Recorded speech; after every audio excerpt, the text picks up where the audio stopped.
The irony wasn't lost on me as I adjusted my tie in the bathroom mirror of Kiera's company headquarters. She'd picked out this shirt, navy blue, conservative cut, the kind that screamed harmless husband to anyone paying attention, which, tonight, would be everyone. "You look perfect," she'd said this morning, running her manicured fingers down my chest. "Just remember, tonight is about supporting me. Let me do the talking." I'd nodded like the obedient spouse I'd pretended to be for 3 years. What Kiera didn't know, what nobody knew, was that while she'd been climbing the corporate ladder at Meridian Tech Solutions, I'd been quietly buying it out from under her, piece by piece. My name is Wes Farrow, and according to public records, I'm a house husband living off my wife's generous CEO salary. The truth is more complicated, much more complicated. The bathroom door swung open, and Derek Hall walked in, checking his security badge. My oldest friend looked sharp in his black suit, playing his role as head of building security perfectly. "You sure about this?" he asked, washing his hands at the sink beside me. I pulled out my phone and opened the secure app I'd coded myself. The asset ledger glowed on the screen. 90% of Meridian's voting shares registered under various holding companies I controlled. All legitimate, all carefully structured, all invisible to anyone who wasn't looking in exactly the right places. "She wants to play games," I said, sliding the phone back into my pocket. "Time to show her what the game board actually looks like." Derek dried his hands, shaking his head. 3 years of this act. I still don't know how you kept it up." "Practice," I said. "Lots of practice." The company party was in full swing when we entered the main conference room. Meridian's entire staff was there, about 40 people total, along with board members, investors, and key clients. Kiera had spared no expense: catered food, open bar, live jazz trio in the corner. All of it paid for by company funds that, technically, I controlled. Kiera spotted me immediately and waved me over to where she stood with her inner circle. Nina Salas, the head of HR, was there with her usual predatory smile. Liam Drake, the COO, nursed a whiskey and looked like he owned the place. Which was funny, considering he owned exactly 0% of it. "There's my better half," Kiera announced as I approached. She was radiant in her red dress, every inch the successful executive. "Everyone, you know my husband Wes." Polite nods and smiles all around.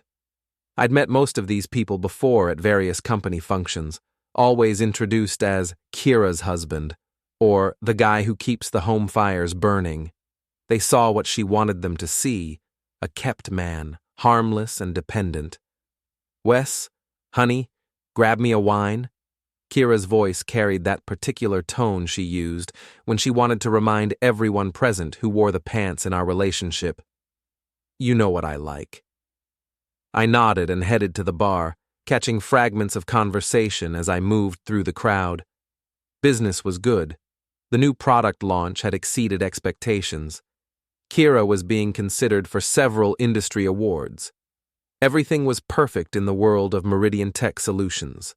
The bartender handed me Kiera's usual, a $15 glass of Chardonnay that she'd expensed to the company, and I made my way back through the crowd. That's when I noticed Elliot Voss had arrived.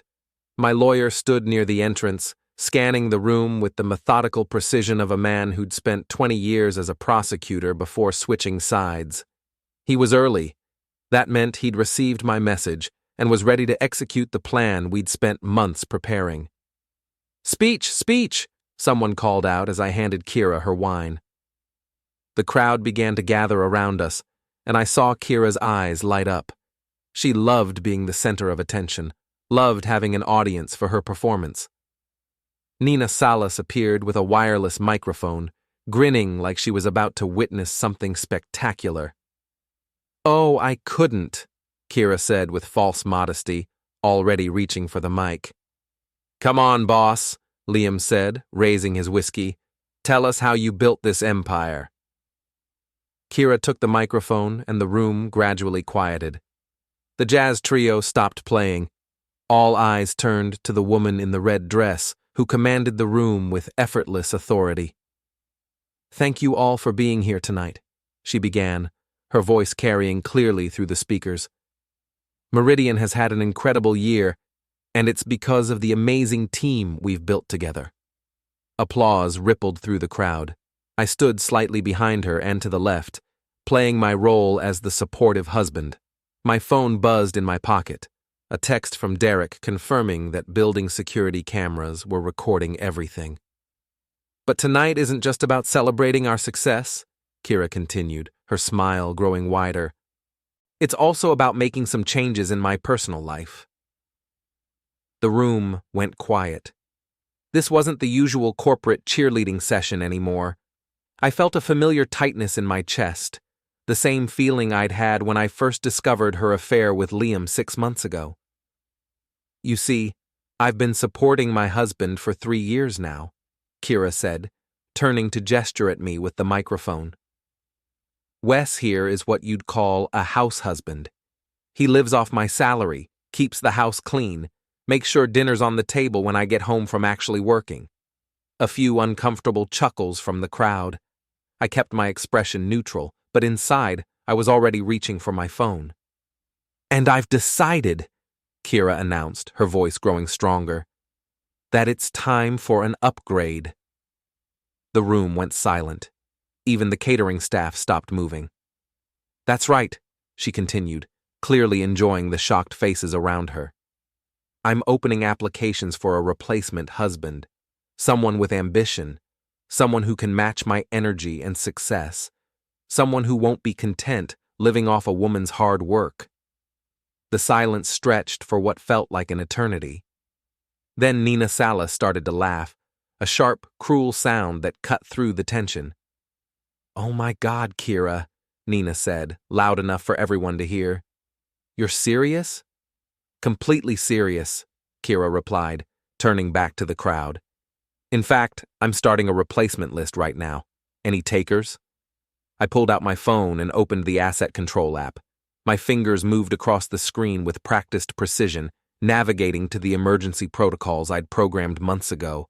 A few taps, a biometric scan, and the transfer sequence was armed. "I'll throw my hat in the ring," someone called out from the back. I couldn't see who it was, but the voice was male, confident, probably one of the younger sales reps. "Me too," another voice chimed in. "I've always wondered what it would be like to date the boss." More laughter, more voices joining in. The whole thing was turning into a circus, and Kiera was the ringmaster, reveling in every moment of my public humiliation. "This is incredible," Nina said, pulling out her own phone. "I'm making an actual list. Names, qualifications, the whole thing." "Put me down," Liam said, raising his glass again. "I think I could handle the job." The irony of that statement would have been funny if I wasn't busy watching my wife destroy our marriage in front of 40 witnesses. But Liam's comment confirmed something I'd suspected for months. Their affair wasn't as discreet as they thought. I finished entering the authorization codes and set the timer for midnight. In 3 hours and 17 minutes, voting control of Meridian Tech Solutions would officially transfer from the various shell companies and holding entities to my primary account. Kiera would wake up tomorrow morning to discover that her empire belonged to someone else. "What about you, honey?" Kiera's voice cut through my concentration. She was looking at me with mock sympathy, the microphone still in her hand. "Any thoughts on your replacement? Surely you have some input on who should take over your duties." The crowd was watching me now, waiting for my response. Some looked uncomfortable, others seemed to be enjoying the show. I could see Derek near the back of the room, his hand resting casually on his radio. Security was ready if things got out of hand. I looked at my wife, really looked at her, and saw a stranger. The woman I'd married 3 years ago had been ambitious but kind, driven but compassionate. This person holding the microphone was someone else entirely. Someone who thought humiliating her husband in public was entertaining. "I think," I said carefully, my voice carrying without the microphone, "that you should be very careful what you wish for." Kiera laughed, a sound like breaking glass. "Is that a threat?" It's advice, I replied. But you never were good at taking advice. The room was watching our exchange like a tennis match. Back and forth, each comment building tension. I could see phones coming out now, people recording what was clearly going to be office gossip for months to come. Well, I think we have enough volunteers for now, Kiera announced, turning back to the crowd. Nina, make sure you get everyone's contact information. I want to be thorough in my selection process. That's when Elliot Voss stepped forward. My lawyer moved through the crowd with quiet authority, his presence immediately shifting the atmosphere in the room. People stepped aside as he approached, sensing that something important was about to happen. Mrs. Farrow, he said, his voice calm and professional. I need to speak with you. Kiera frowned, still holding the microphone. I'm sorry. Who are you? Elliot Voss, attorney for the Farrow family interests, he replied, pulling a sealed envelope from his jacket. I have some documents that require your immediate attention. The room went quiet again, but this was a different kind of silence. This was the silence of people who sensed that the entertainment was about to become something more serious. Can't it wait? Kiera asked, but I could hear uncertainty creeping into her voice. We're in the middle of a celebration. Elliot looked around the room, taking in the faces of the board members, the staff, the investors who were all watching this unfold. Then he looked directly at Kiera and spoke 3 words that would change everything. Control has shifted. The effect was immediate and dramatic. Board members straightened in their chairs. Liam's whiskey glass froze halfway to his lips. Nina Salas stopped typing on her phone and stared at Elliot like he'd just spoken in a foreign language. But it was Kiera's face that I'll remember forever. The confident smile vanished, replaced by confusion, then growing alarm as the implications of those 3 words began to sink in. What do you mean? She asked, her voice barely above a whisper. Elliot handed her the envelope. The documents are self-explanatory. You have until tomorrow morning to review them with your own counsel. Kiera tore open the envelope with shaking hands, her eyes scanning the legal documents inside. I watched her face go pale as she read the asset transfer notifications, the voting proxy assignments, the corporate restructuring papers that would take effect at midnight. This can't be legal, she said, looking up from the papers. This is my company. Actually, Elliot replied with the patience of a man explaining something to a child, it's not. It never was. The controlling interest in Meridian Tech Solutions has always belonged to the Farrow family trust. Your husband has simply decided to exercise his rights as the trust's primary beneficiary. The room erupted in whispers and gasps.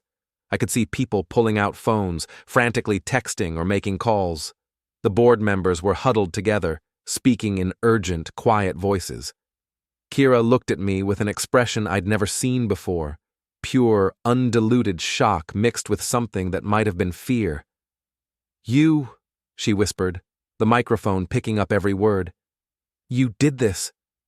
I nodded slowly. I did. But how? The money, the investments, the ownership structure was all mine from the beginning, I said. Every dollar that built this company, every investment that funded your expansion, every loan that kept you afloat during the rough patches, all of it came from accounts I control. The silence in the room was absolute now. Even the catering staff had stopped moving, sensing that they were witnessing something historic. You see, Kiera, I continued, my voice carrying clearly through the room.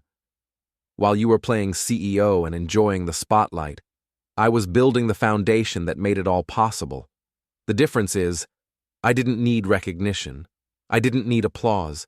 I just needed control. Kiera stared at the papers in her hands, then at me, then back at the papers. This isn't possible. I would have known. I would have seen the paperwork, the filings. You saw what I wanted you to see, I said. Shell companies, holding entities, trust structures, all perfectly legal, all carefully designed to keep the real ownership hidden until the moment I decided to reveal it. Why? She asked, and for the first time since I'd known her, Kiera sounded vulnerable. Why would you do this? I looked around the room at all the faces watching us, at the phones recording every word, at the board members who were already calculating how this would affect their own positions. Because, I said simply, you just asked 40 people to replace me. I thought it was time to show you exactly what you'd be losing. The party ended quickly after that. People made excuses and headed for the exits, clutching their phones and whispering to each other about what they'd just witnessed. The board members cornered Elliot near the bar, demanding explanations and threatening legal action. The catering staff packed up their equipment with the efficiency of people who'd learned not to ask questions about corporate drama. Kiera stood in the center of the emptying room, still holding the legal documents and the wireless microphone. She looked like someone who'd just watched her house burn down while she was standing inside it. "This isn't over," she said as I approached. Her voice was steady, but I could see her hands trembling. "Actually, it is," I replied. "As of midnight, I control 90% of voting shares in Meridian. By tomorrow morning, there will be some significant changes around here." "You can't do this. I built this company. These people work for me." "These people work for Meridian Tech Solutions," I corrected. "And Meridian belongs to me. It always has." Liam Drake appeared at Kiera's shoulder, his face flushed with alcohol and anger. "You think you're clever, don't you? Hiding behind lawyers and paperwork?" I turned to face him, noting how he positioned himself slightly in front of Kiera. Protective, possessive, interesting. "I think I'm prepared," I said. "There's a difference." "This is fraud," Liam continued, puffing out his chest. "Corporate theft. We'll have you arrested." "For what? Exercising my legal rights as the majority shareholder?" I shook my head. "You might want to brush up on corporate law before you start making threats." Derek appeared beside me, his security badge catching the light. "Everything okay here?" "Fine," I said. "Just a misunderstanding about who owns what." Kiera looked between Derek and me, and I could see the pieces clicking into place in her mind. "You planned this, all of it. The security position, the lawyer showing up tonight." "I planned for contingencies," I said. "I just never thought you'd be foolish enough to trigger them." The room was almost empty now. Nina Salas hovered near the exit, clearly wanting to leave but too curious about the drama to actually go. A few board members remained, speaking in hushed tones with Elliot. "What do you want?" Kiera asked finally. "Money? A divorce settlement? What's your price?" I almost laughed. Even now, facing the collapse of everything she thought she controlled, she still believed this was a negotiation, still thought she could buy her way out of the consequences of her choices. "I want you to understand something," I said. "For 3 years, you've treated me like I was nothing. A kept man, a house pet, someone who existed solely for your convenience." "That's not true." "You just asked a room full of people to replace me," I interrupted. "On camera, in front of our colleagues, our friends, people who respect you.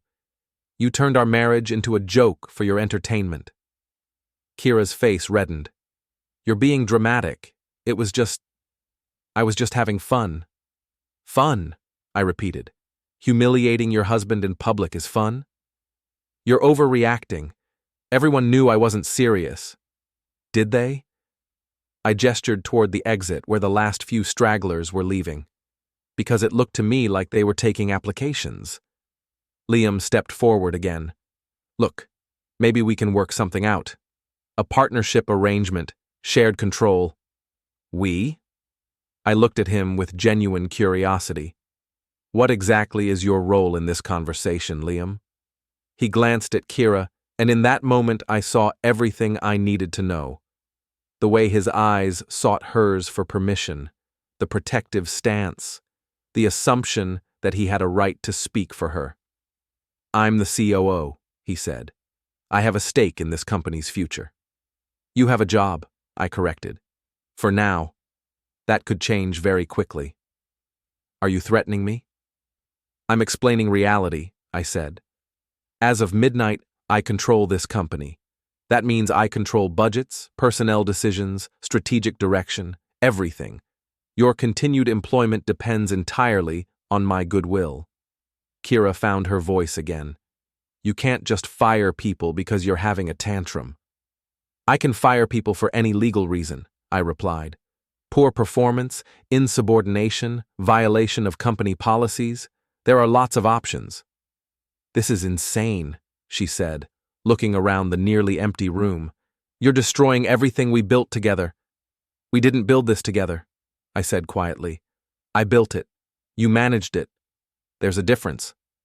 Elliot approached, having finished his conversation with the board members. The documentation has been filed, he said. Transfer of control will be official at midnight. What about the board? Kiera asked desperately. They won't stand for this. They'll fight you. Elliot smiled, the expression of a man who'd anticipated every possible objection. The board serves at the pleasure of the majority shareholder. They understand the situation. This is impossible, Kiera said, but her voice lacked conviction now. I would have seen the signs, the paperwork, the financial statements. You saw what you wanted to see, I said. Profit margins, growth projections, quarterly reports.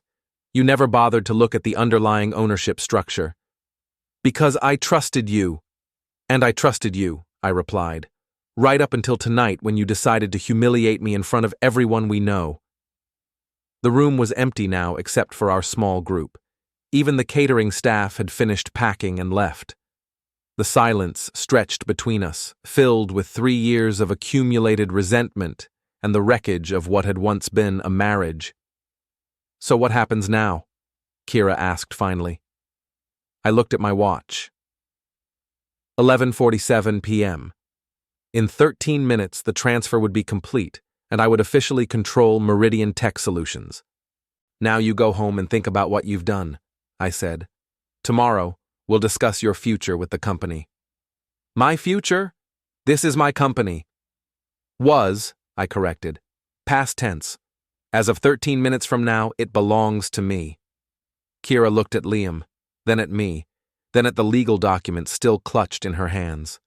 For the first time since I'd known her, she seemed completely at a loss for words. You can't do this, she said weakly. I already have, I replied. Derek checked his watch and nodded to me.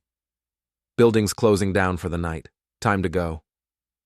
Kiera and Liam headed for the exit, their earlier confidence replaced by shell-shocked confusion. At the doorway, Kiera turned back to look at me. I won't forget this, she said. I'm counting on it, I replied. They left, and I was alone with Derek and Elliot in the empty conference room. The party decorations looked ridiculous now. Colorful streamers and balloons, celebrating a company that was about to change hands. Phase 1 complete, Elliot said, checking his phone. Transfer goes live in 8 minutes. What's Phase 2? Derek asked. I looked around the room that had hosted my public humiliation just an hour ago. Tomorrow, it would host a very different kind of meeting. Tomorrow we start making changes, I said. Real changes. My phone buzzed with a notification. 11:59 p.m. 1 minute until the transfer was complete. You sure about this? Derek asked. Once this goes live, there's no going back. I thought about Kiera's face when she'd asked the room to replace me, the laughter from her colleagues, the casual cruelty of turning our marriage into entertainment. I'm sure, I said. At exactly midnight, my phone chimed with a final notification. The transfer was complete. Meridian Tech Solutions now belong to me, legally and officially. Control has shifted, I said quietly, echoing Elliot's words from earlier. What's the first move? Derek asked. I smiled, already planning the morning's activities. We're going to have a staff meeting, a very educational staff meeting. I arrived at Meridian's headquarters at 6 a.m., 2 hours before normal business hours. Derek was waiting in the lobby with a security guard I didn't recognize, a large, professional-looking man with the bearing of ex-military. This is Marcus, Derek said. He'll be helping with building security today. Marcus nodded politely. Sir? Expecting trouble? I asked. Expecting confusion, Derek replied. Word's already getting out about last night. Phones have been ringing all morning. We took the elevator to the executive floor, where Elliot was waiting with a stack of legal documents and a laptop computer. He'd set up a temporary command center in the conference room, complete with secure internet access and encrypted communication equipment. Status report, I said, settling into the chair at the head of the conference table. Transfer is complete and filed with the state, Elliot said. You now officially control 90% of voting shares in Meridian Tech Solutions. The remaining 10% is held by employee stock options and small investors. Board reaction? Mixed. 3 members called emergency meetings, 2 are demanding legal reviews, and 1 submitted his resignation effective immediately. Which one resigned? Patterson. He was Kiera's biggest supporter on the board. I nodded.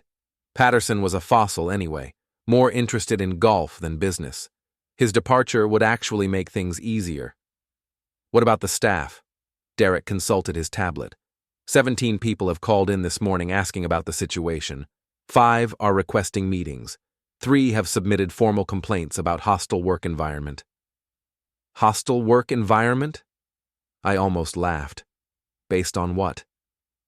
Based on you threatening their job security, Elliot said, reading from his notes. Apparently word spread quickly about your conversation with Liam last night. I didn't threaten anyone. I stated facts. In corporate America, facts can be threatening, Elliot replied dryly. My phone buzzed with a text message. Kiera, we need to talk. This is insane. I showed the message to Derek, who shook his head. She's been calling the office since 7, demanding to speak with you, threatening legal action, claiming you've committed fraud. Any merit to the fraud claims? Elliot looked up from his laptop. None whatsoever. Every transaction, every transfer, every corporate filing has been completely legal. She might not like the outcome, but there's nothing criminal about it.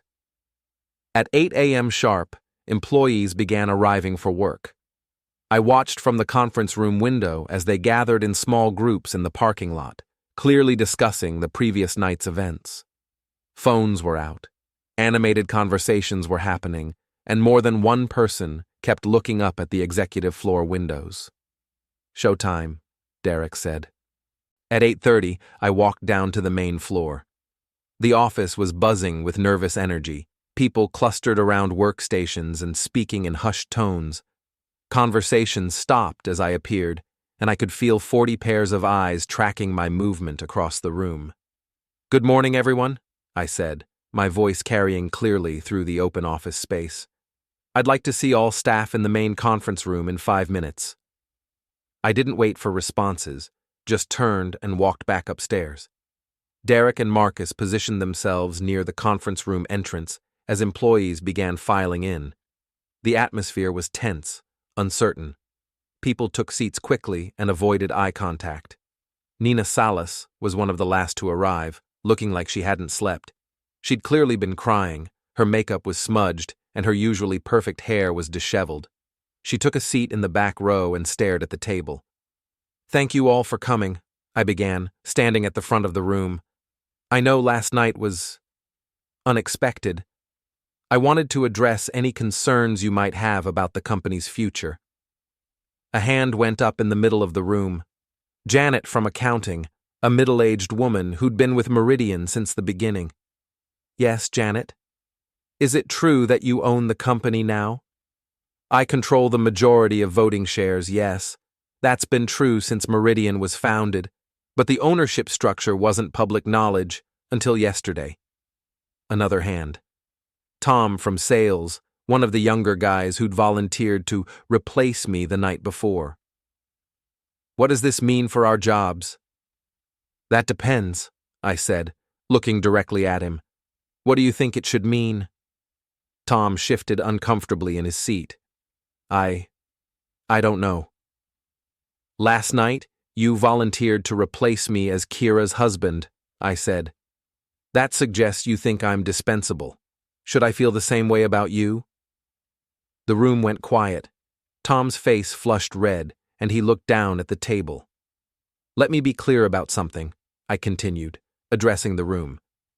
Meridian Tech Solutions exists because I built it. The initial funding, the technology investments, the strategic partnerships that made this company profitable, all of that came from my work and my money. I walked slowly around the room as I spoke, making eye contact with each person.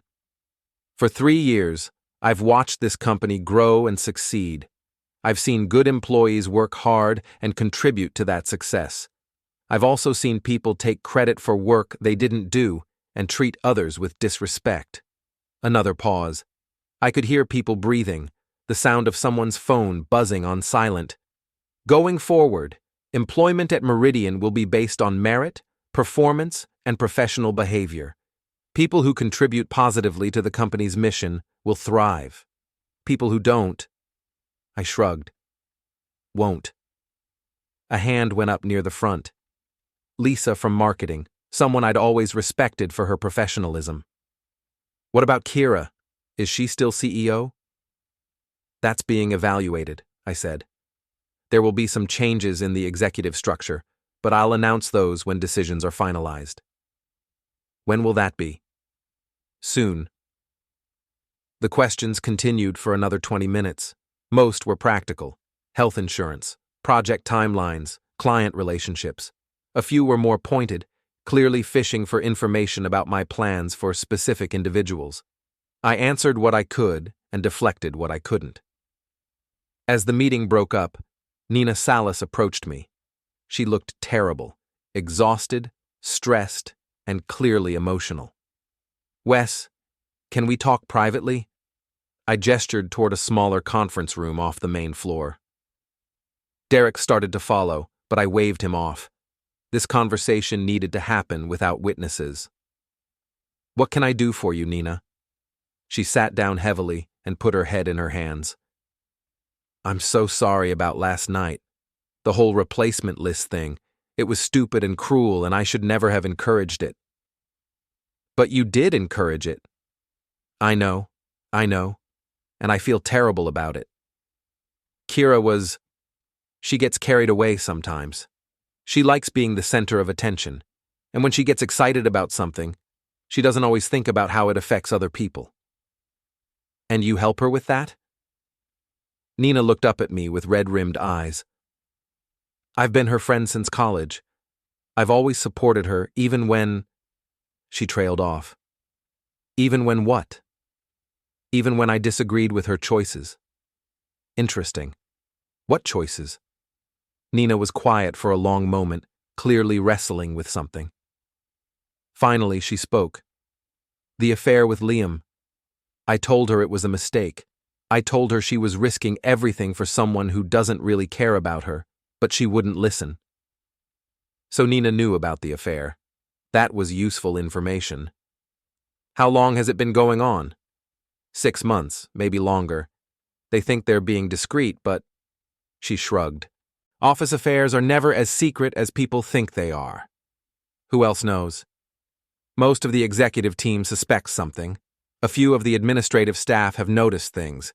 Liam's not as smooth as he thinks he is. I filed that information away for future use. What do you want from me, Nina? I want to keep my job, she said simply.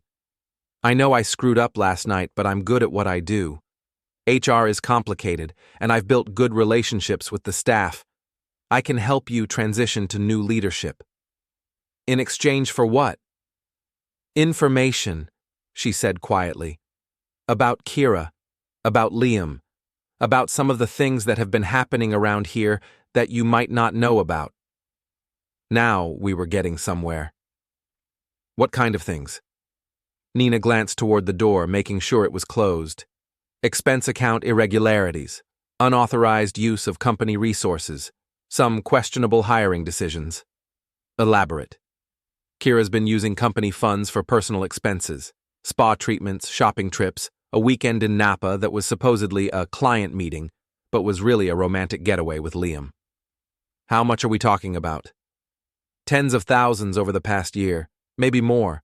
I have receipts, credit card statements, expense reports that don't match the actual activities. I leaned back in my chair, processing this information. Financial irregularities would give me additional leverage if I needed it, but more importantly, it confirmed something I'd suspected. Kiera had started thinking of Meridian as her personal piggy bank. What about the hiring decisions? 3 people in the past 6 months who weren't qualified for their positions but had personal connections to either Kiera or Liam. One is Liam's cousin, another is someone Kiera met at a networking event who she wanted to help out. Performance issues? Major ones. The cousin has been a disaster in sales, hasn't closed a single deal in 4 months. The networking contact lasted 2 weeks before everyone realized she had no idea what she was doing. I stood up and walked to the window overlooking the main office floor. Employees were back at their desks, but I could see small groups still talking, still processing the morning's revelations. Nina, I'm going to ask you a direct question and I want a direct answer. Okay. Do you think Kiera is good for this company? She was quiet for almost a minute. When she finally spoke, her voice was barely above a whisper. No, I don't think she is. Not anymore. Why not? Because she's lost sight of what's important. She's more interested in being seen as successful than in actually being successful. She makes decisions based on how they'll look to other people, not on what's best for the business. And Liam? Liam is ambitious and smart, but he's also arrogant and manipulative. He's been pushing Kiera to make riskier decisions, expand faster, take on more debt. I think he sees Meridian as a stepping stone to something bigger. Something bigger? He's been having meetings with representatives from larger tech companies, supposedly about partnerships, but I think he's been exploring acquisition opportunities. That was news to me. Acquisition opportunities? Companies that might want to buy Meridian, or merge with us. Liam's been very secretive about it, but I've seen the emails, the calendar appointments. Without board approval? Without board knowledge, as far as I can tell. I turned back to face Nina. If I were to keep you on staff, what would you expect in return? Fair treatment, a chance to do my job professionally, and protection from retaliation if Kiera tries to cause problems for me. Retaliation for what? For talking to you, for giving you information she wouldn't want you to have. Kiera doesn't handle disloyalty well. I considered this. Nina was offering to be an inside source of information about Kiera and Liam's activities, but she was also admitting that she'd been complicit in covering up financial irregularities and poor hiring decisions. She was motivated by self-preservation, which made her useful but not necessarily trustworthy. I'll consider your position, I said finally. In the meantime, I want you to compile everything you mentioned, expense reports, hiring records, emails about potential acquisitions. Can you do that discreetly? Yes. How long will you need? Give me until the end of the week. I'll put together a comprehensive report. Fine. And Nina? Yes? This conversation stays between us. If Kiera or Liam asks what we discussed, you tell them we talked about HR policies and your continued employment. Nothing more. Understood. After Nina left, I sat alone in the conference room, processing everything I'd learned. The affair with Liam was confirmed. Financial irregularities were documented. Unauthorized acquisition discussions were happening behind the board's back. Each piece of information was another nail in the coffin of Kiera's credibility as a leader. My phone buzzed with another text from Kiera. Stop ignoring me. We need to discuss this situation like adults. I typed back, come to the office at 2 p.m. Bring your own lawyer. Her response was immediate. My lawyer? Why do I need a lawyer? I didn't answer. Let her wonder. Let her worry. After 3 years of being treated like a second-class citizen in my own marriage, it was time for Kiera to experience some uncertainty of her own. Derek appeared in the doorway. Everything okay? Nina looked upset when she left. Nina's fine. She's just realizing that actions have consequences. What about Kiera? I checked my watch. 11:30 a.m. 2.5 hours until my wife arrived to discuss the new reality of our relationship. Kiera's about to learn the same lesson. Kiera arrived at exactly 2 p.m. with a lawyer I didn't recognize, a sharp-looking woman in an expensive suit carrying a briefcase that probably cost more than most people's monthly salary. They were escorted to the main conference room by Derek, who positioned himself outside the door like a bouncer at an exclusive club. I was already seated at the head of the table with Elliot beside me, surrounded by legal documents, financial statements, and corporate filings that painted a very clear picture of Meridian's actual ownership structure. "Wes," Kiera said as she entered, her voice carefully controlled. "This is Amanda Chen, my attorney." Amanda Chen stepped forward and extended her hand. "Mr. Farrow, I understand there's been some confusion about corporate ownership that my client would like to resolve." I shook her hand but didn't stand up. "No confusion on my end. Please, have a seat." Kiera looked around the conference room, the same room where she'd humiliated me less than 24 hours earlier. The decorations were gone, replaced by stacks of legal paperwork and financial records. The atmosphere was completely different now, formal and businesslike rather than celebratory. "Before we begin," Amanda said, opening her briefcase, "I want to state for the record that my client disputes the validity of any ownership claims made without proper disclosure and board approval." Elliot smiled politely. "Ms. Chen, I assume you've had time to review the documentation we provided?" "I've reviewed preliminary documents, yes, but there are serious questions about the timing and methodology of these alleged transfers." "Alleged?" Elliot's eyebrows went up. "I'm not sure what you mean. Every transaction is properly documented and filed with the appropriate state agencies. Would you like to see the paperwork?" He slid a thick folder across the table. Amanda opened it and began scanning the contents while Kiera sat silently, her hands folded in her lap. "This is impossible," Amanda said after several minutes. "These filings show ownership structures dating back 3 years. If this were true, Mrs. Farrow would have known about it." "Mrs. Farrow knew exactly what she needed to know," I said. "She knew the company was profitable, she knew her salary was being paid, and she knew the bills were getting covered. She didn't ask questions about where the money came from." "Because I trusted you," Kiera snapped, speaking for the first time since the introductions. "I trusted my husband to be honest with me about our finances. And I trusted my wife not to humiliate me in public," I replied calmly. "I guess we both learned something about trust last night." Amanda held up a hand. "Let's focus on the legal issues here. Mr. Farrow, even if these ownership documents are valid, there are disclosure requirements for corporate officers. Mrs. Farrow, as CEO, had a right to know about any significant ownership changes." "There were no ownership changes," Elliot said. "The ownership structure has been consistent since Meridian was incorporated.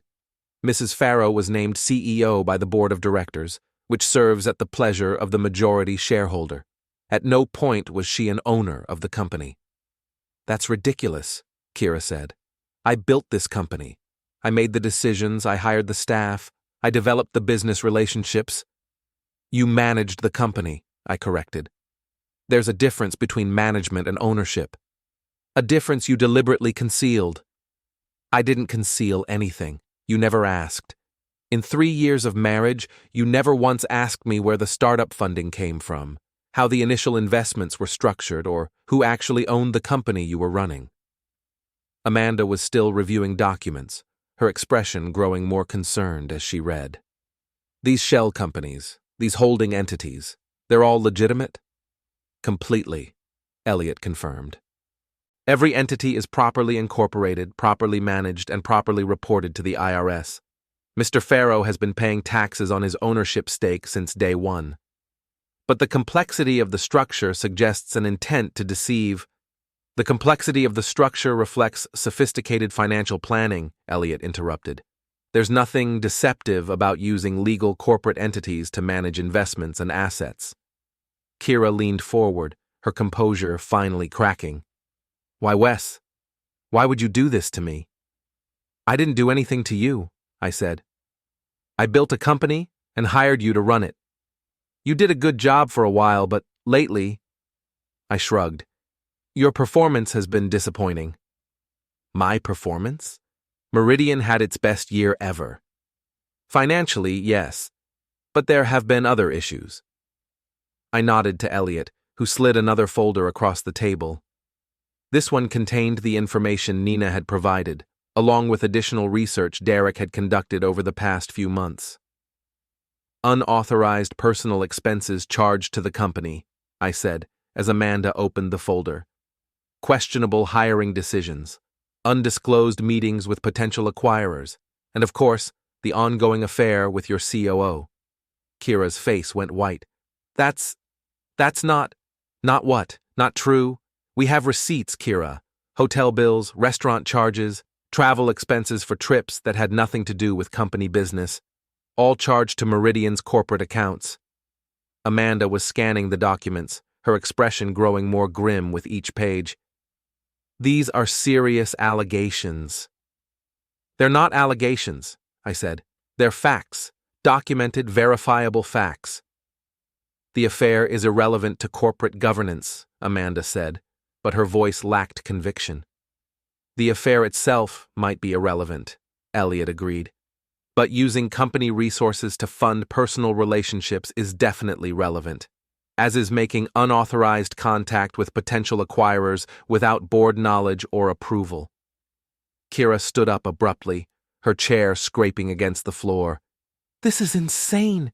You're destroying everything we built together over a stupid joke at a party. Sit down, I said quietly. Don't tell me to sit down. This is my company. Sit down. Something in my voice must have gotten through to her, because she sat, but her eyes were blazing with anger and humiliation. Let me explain something to you, I said, my voice still calm but carrying an edge that hadn't been there before. Last night, you stood in front of 40 people and asked them to replace your husband. You turned our marriage into entertainment and our relationship into a joke.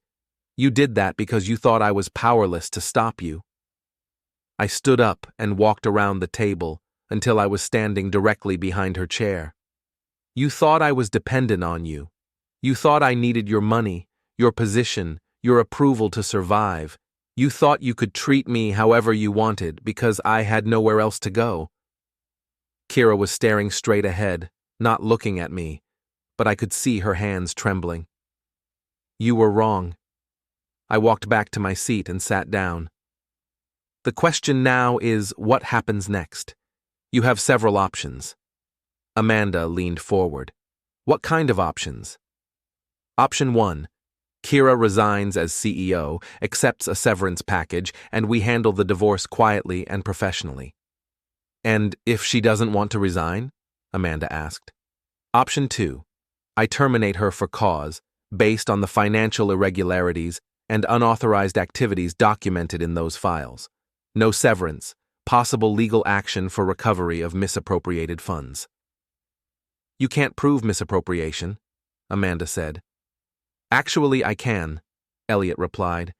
Every expense report, every credit card charge, every travel voucher is documented. The pattern is clear and consistent. Kiera finally spoke, her voice barely above a whisper. What about Liam? What about him? Are you going to fire him too? I studied her face, noting the concern in her voice. Even now, facing the collapse of her career and her marriage, she was worried about her lover. Liam's employment status depends on several factors, I said. His performance, his value to the company, his willingness to operate within appropriate professional boundaries. Meaning if he can do his job without causing problems, he can keep his job. If he can't, I shrugged. Amanda was taking notes, clearly trying to find some legal angle to challenge what was happening. Mr. Farrow, even assuming all of this is legal, there are practical considerations. Mrs. Farrow has relationships with clients, vendors, industry contacts. Her sudden departure could damage the company's reputation. That's a risk I'm willing to take, I said. But why? If the company is profitable and successful, Why disrupt that? I looked at Kiera, who was still staring at the table. Because profitability isn't everything. Character matters. Integrity matters. And lately, Meridian's leadership has been lacking in both areas. That's your opinion, Amanda said. It's my company, I replied. My opinion is the only one that matters. The room fell silent. Amanda continued reviewing documents while Kiera sat motionless, the reality of her situation finally sinking in. She'd walked into this meeting expecting to negotiate from a position of strength, and instead found herself completely outmaneuvered. I need time to consider these options, Amanda said finally. How much time? A week, maybe 2. You have until tomorrow morning, I said. Kiera can either resign gracefully or be terminated for cause. Those are the only options. That's not reasonable. It's completely reasonable, Elliot interrupted. Mr. Farrow has been more than generous in offering a resignation option. He could have simply terminated Mrs. Farrow this morning. Kiera looked up at me for the first time since she'd sat down.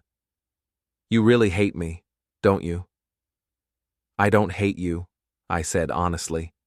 I'm disappointed in you. I'm angry at you. But I don't hate you. Then why are you doing this? Because you forced me to. You made it clear last night that you don't respect me, don't value me, and don't consider me an equal partner in our marriage. You treated me like an employee you were firing for poor performance. It was just a joke. It wasn't a joke to me. The silence stretched between us, filled with 3 years of accumulated resentment and the wreckage of what had once been love. What happens to us? Kiera asked quietly. To our marriage? Our marriage ended last night, I said. We just need to make it official. Amanda closed her briefcase with a sharp snap.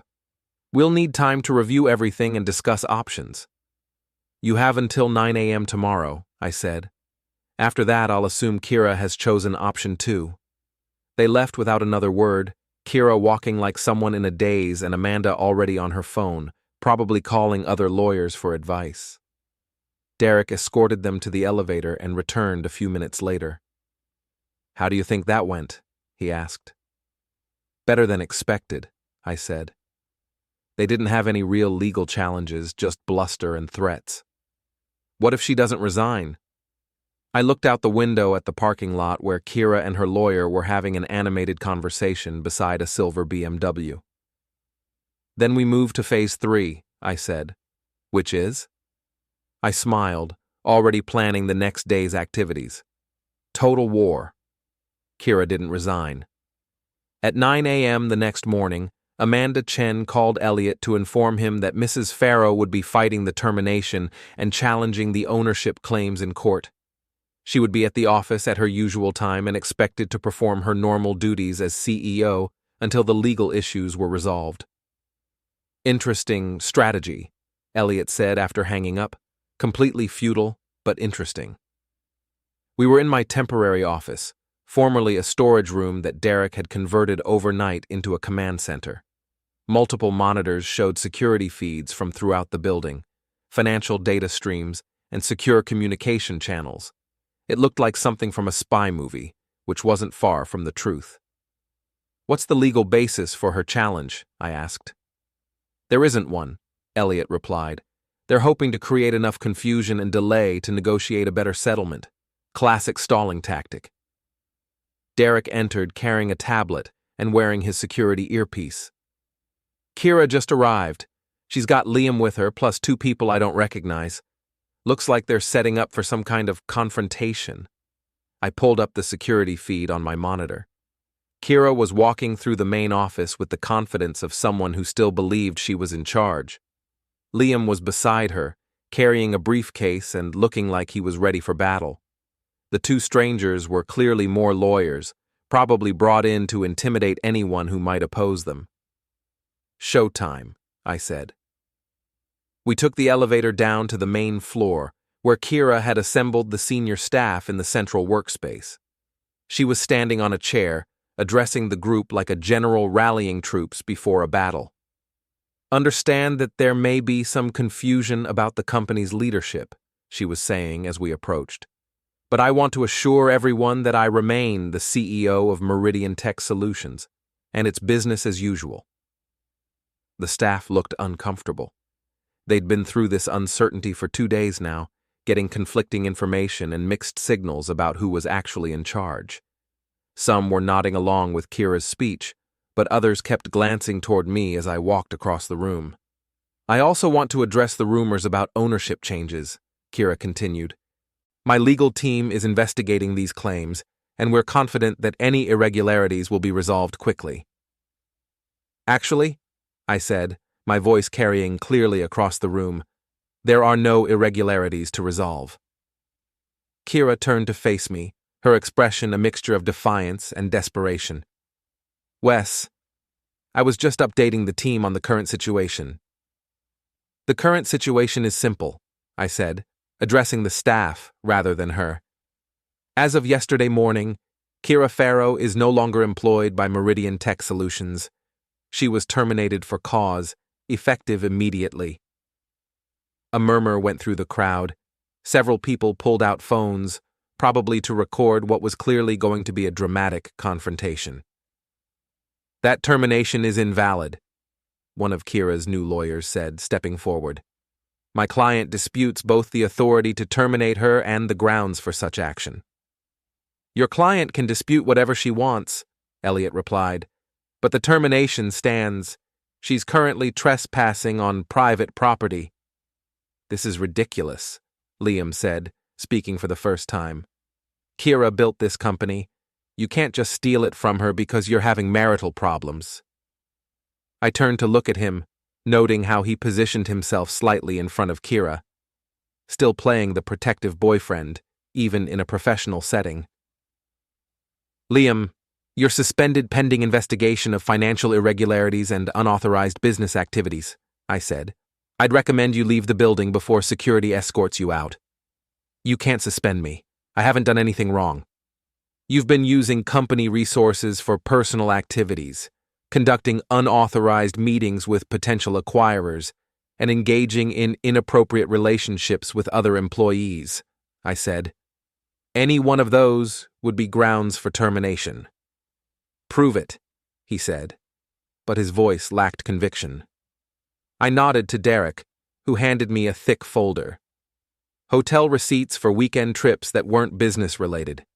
Restaurant bills for romantic dinners charged to company accounts. Emails discussing potential acquisition, offers that were never disclosed to the board. Phone records showing regular contact with competitors during business hours. I opened the folder and began reading specific examples. March 15th, dinner for 2 at Le Bernardin, charged to the marketing budget. March 16th, overnight stay at the Plaza Hotel, charged to travel expenses. No business meeting scheduled, no client contact documented. Liam's face was getting redder with each item I read. Several staff members were taking notes, clearly fascinated by the details of their boss's affair. April 22nd, phone call to Tech Global Industries lasting 47 minutes. April 25th, lunch meeting with Tech Global's VP of Acquisitions. No board notification, no disclosure to shareholders. Those were preliminary discussions, Liam said weakly. Nothing came of them. Preliminary discussions about selling a company you don't own to people you had no authority to negotiate with, I said. That's called corporate espionage in some circles. The room was completely silent now. Even Kiera's lawyers looked uncomfortable as the evidence mounted against their clients. This is harassment, Kiera said, but her voice lacked its usual authority. You're using private information to embarrass us. I'm using company records to document employee misconduct, I corrected. There's nothing private about expense reports and phone logs. What do you want? She asked finally. What will it take to end this?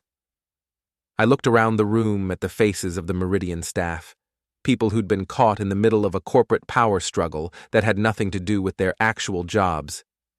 They deserved better than this circus. I want you to leave, I said simply. Take your lawyers, take your boyfriend, and leave my building. Don't come back. And if I refuse? I gestured to Derek, who spoke into his radio. Within seconds, 2 additional security guards appeared at the edges of the room. Then you'll be arrested for trespassing, I said. Your choice. Kiera looked around the room, clearly hoping for support from the staff she'd worked with for 3 years. But the evidence of her misconduct was too overwhelming, and the legal reality of the situation was too clear. No one was going to risk their own job to support a CEO who'd been caught stealing from the company. This isn't over, she said, stepping down from the chair. Yes, it is, I replied. She walked toward the exit, her lawyers flanking her like bodyguards. Liam hesitated for a moment, looking like he wanted to say something, but Derek's presence convinced him to follow Kiera without further comment. As they reached the elevator, Kiera turned back one last time. You'll regret this, she called across the room. I doubt it, I said. The elevator doors closed, and they were gone. The staff stood in awkward silence for a moment, clearly unsure what to do next. Finally, Janet from accounting raised her hand. So what happens now? She asked. Now we get back to work, I said. Meridian Tech Solutions is still a company with clients to serve and projects to complete. The only thing that's changed is the management structure. Who's the new CEO? Someone asked. That position is currently vacant, I said. We'll be conducting a search for qualified candidates, both internal and external. In the meantime, department heads will report directly to me. More questions followed, about projects, deadlines, client relationships, the company's future direction. I answered what I could and promised to address the rest in individual meetings over the coming weeks. As the impromptu meeting broke up and people returned to their desks, Nina Salas approached me. That was intense, she said. It was necessary, I replied. What about the investigation you mentioned? The financial irregularities? That's ongoing. We'll need to do a complete audit of expense accounts and corporate spending for the past year. Can you handle that? Absolutely. How detailed do you want it? Every receipt, every charge, every transaction. I want a complete picture of where company money has been going. It's going to be ugly, she warned. I'm counting on it, I said. Derek joined us as Nina walked away. Building secure, no sign of them coming back. Good. What about legal challenges? Elliot says they might try to file an injunction, but it won't work. The ownership documentation is too solid, and the misconduct evidence is too clear. I looked around the office, noting how quickly things had returned to normal. People were back at their computers, phones were ringing. The business of running a tech company was continuing despite the morning's drama. Phase 4? Derek asked. I smiled, already planning the next steps in Meridian's evolution. Phase 4 is rebuilding. New leadership, new policies, new culture. We're going to make this company everything it should have been from the beginning. And Kiera? I thought about my wife, ex-wife really, since our marriage had effectively ended the moment she decided to humiliate me in public. She'd made her choice when she prioritized her ego over our relationship. Now she'd have to live with the consequences. Kiera's not my problem anymore, I said. She made her bed. Now she gets to sleep in it. My phone buzzed with a text message from an unknown number. You think you've won, but this isn't over. I'll destroy you for what you've done. I showed the message to Derek, who shook his head. Want me to trace the number? No need, I said, deleting the message. Let her rant. It doesn't change anything. But even as I said it, I knew Kiera wasn't the type to give up easily. She'd fight this until the very end, using every legal trick and personal attack she could think of. The war wasn't over yet. It was just beginning. 3 weeks later, I was reviewing quarterly financial reports when Derek burst into my office without knocking. We have a problem, he said, his face grim. Kiera's back, and she's not alone. I looked up from the spreadsheets that showed Meridian's strongest quarter in company history. Without the drain of unauthorized expenses and questionable hiring decisions, our profit margins had improved dramatically. What do you mean she's back? She's in the parking lot with about 20 people. Looks like some kind of protest or demonstration. They've got signs, cameras, the whole thing. I walked to the window and looked down at the parking lot. Sure enough, Kiera was there with a group of protesters holding signs that read, "Corporate theft, justice for workers, and stop domestic abuse." She was speaking to a news crew while pointing up at the building. "Domestic abuse?" I said, reading one of the signs. "That's a new one." "Gets worse," Derek said, handing me his tablet. "She's been giving interviews all morning. Local news, business journals, social media. She's claiming you used financial manipulation to control and abuse her." I scrolled through the news articles on Derek's tablet. The headlines were sensational. Local CEO claims husband stole her company. Financial abuse in corporate America. The hidden ownership scandal at Meridian Tech. She's smart, I admitted. Turning this into a story about domestic abuse and corporate corruption instead of employee misconduct and marital problems. "It's working," Derek said. "The story's getting picked up nationally. Business news outlets are calling it a case study in hidden corporate ownership and spousal financial abuse." I read through one of the longer articles, noting how skillfully Kiera had reframed the narrative. According to her version of events, I was a controlling husband who had secretly manipulated corporate structures to maintain power over my successful wife. The public humiliation at the party was described as her brave attempt to assert independence that triggered my vindictive retaliation. "What about the evidence of misconduct?" I asked. "She's claiming it was fabricated, says you planted false documents and manipulated financial records to justify stealing her company." "And people believe that?" Derek shrugged. "People believe what makes a good story. Abusive husband steals wife's company is a better story than CEO caught embezzling funds." My phone rang. Elliot's number. "Have you seen the news?" he asked without preamble. "I'm looking at it now. How bad is it legally?" "From a legal standpoint, we're fine. All our documentation is solid, and her claims of fabricated evidence won't hold up in court. But from a public relations standpoint, we're getting destroyed." "Pretty much. I've had 3 reporters call this morning asking for comment. The state attorney general's office is asking questions about corporate disclosure requirements, and the IRS wants to review our tax filings for the past 3 years. I sat down heavily in my chair. "The IRS? Don't worry about that. Everything's legitimate and properly documented, but it's going to be a hassle, and it keeps the story in the news longer." Through the window, I could see the crowd in the parking lot growing larger. More news vans were arriving, and someone had set up a small stage where Kiera was giving what looked like a formal press conference. "What's our response strategy?" I asked. "Truth," Elliot said. "We release all the documentation, the ownership records, the expense reports, the evidence of misconduct. Let the facts speak for themselves. That'll destroy her reputation completely. She's trying to destroy yours. This is war, remember?"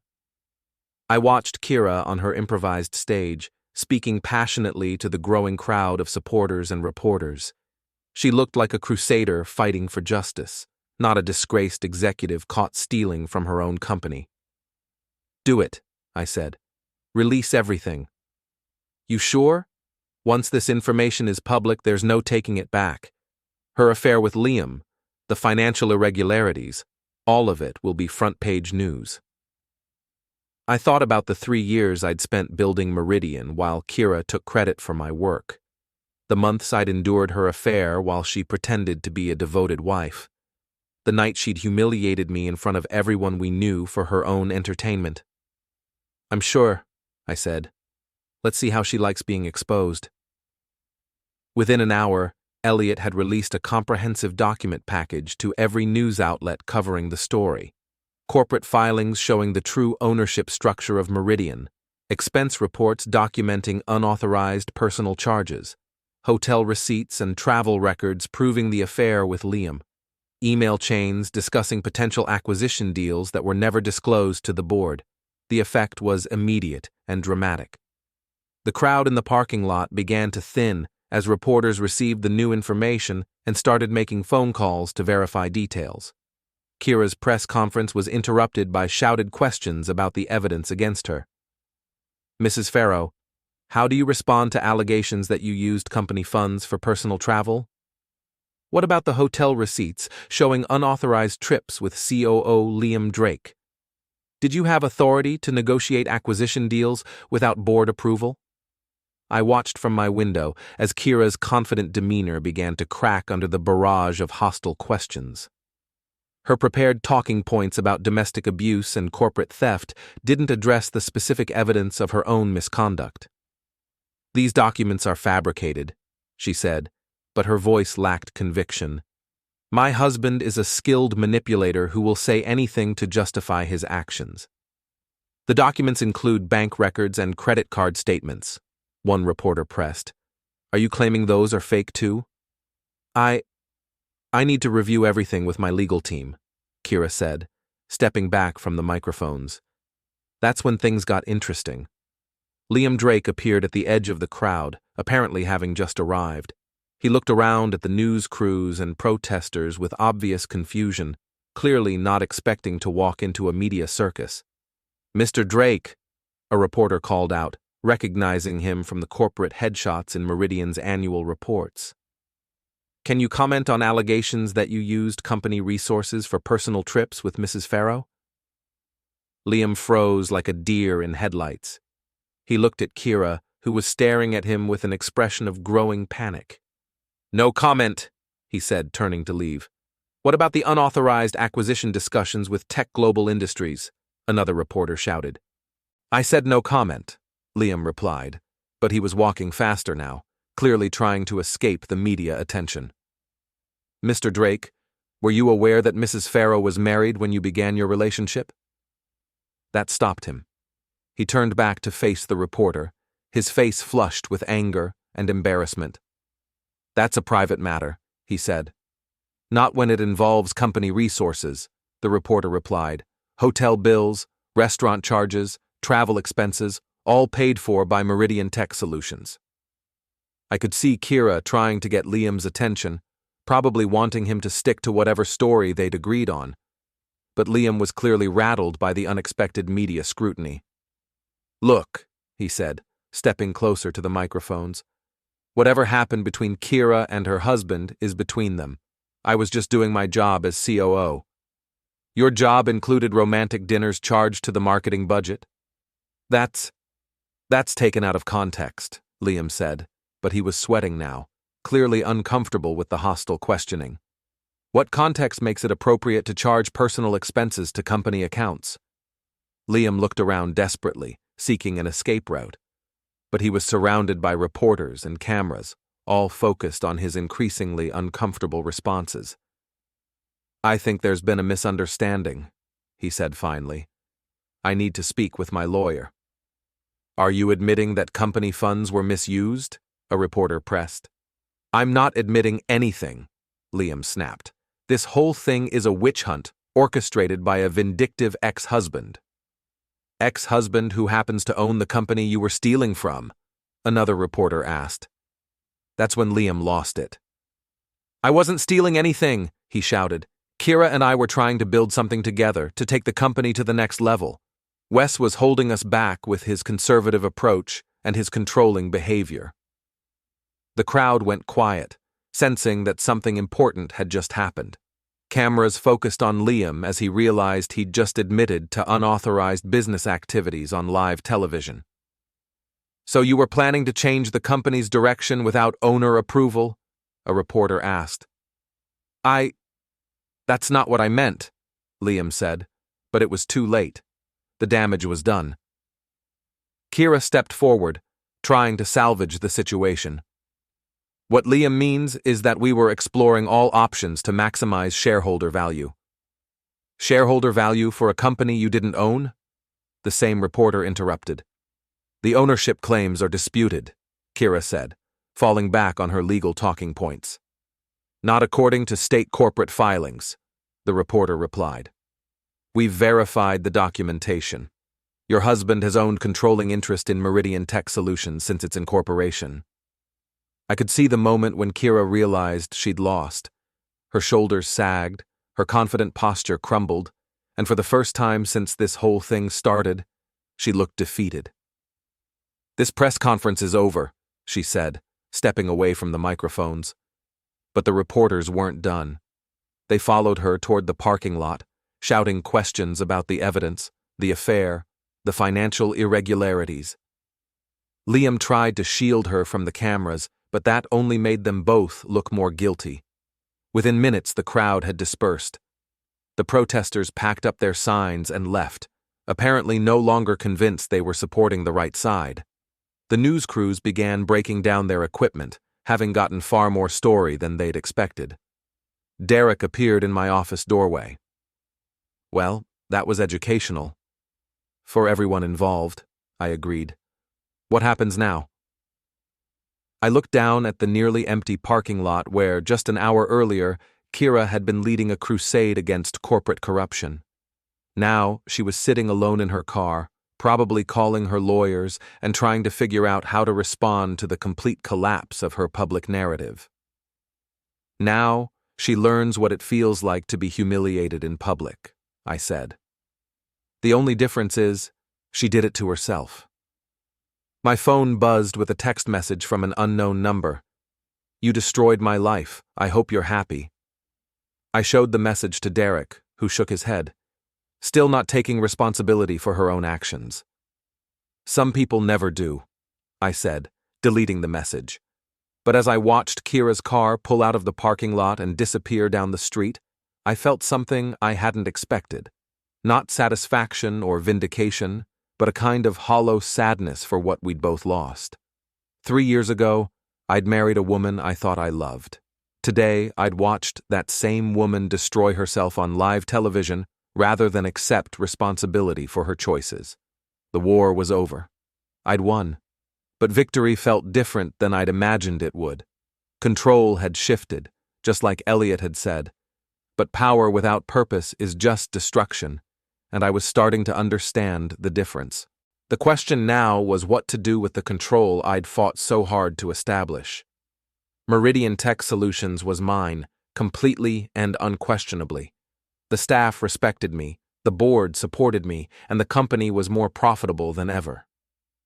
But as I sat alone in my office, surrounded by the evidence of my total victory over the woman who'd once shared my bed and my dreams, I couldn't shake the feeling that I'd won the wrong war. The real battle, the one for love, trust, and mutual respect, had been lost long before the first shot was fired. Everything that followed was just the cleanup. I picked up the phone and called Elliot. "Draw up the divorce papers," I said. "Let's end this properly." "Generous settlement?" he asked. I thought about it for a moment. Kiera had betrayed me, humiliated me, and tried to destroy me. She deserved nothing. But I wasn't her. I was better than that. "Fair settlement," I said. "Nothing more, nothing less." "You sure about that, after everything she's done?" I looked out the window at the Meridian parking lot, now peaceful and quiet in the afternoon sun. My company, my victory, my choice about what kind of man I wanted to be going forward. "I'm sure," I said. "Control has shifted. Time to use it responsibly." Because in the end, that's what real power is, not the ability to destroy your enemies, but the wisdom to know when you've won enough. The war was over. It was time to build something better from the ashes.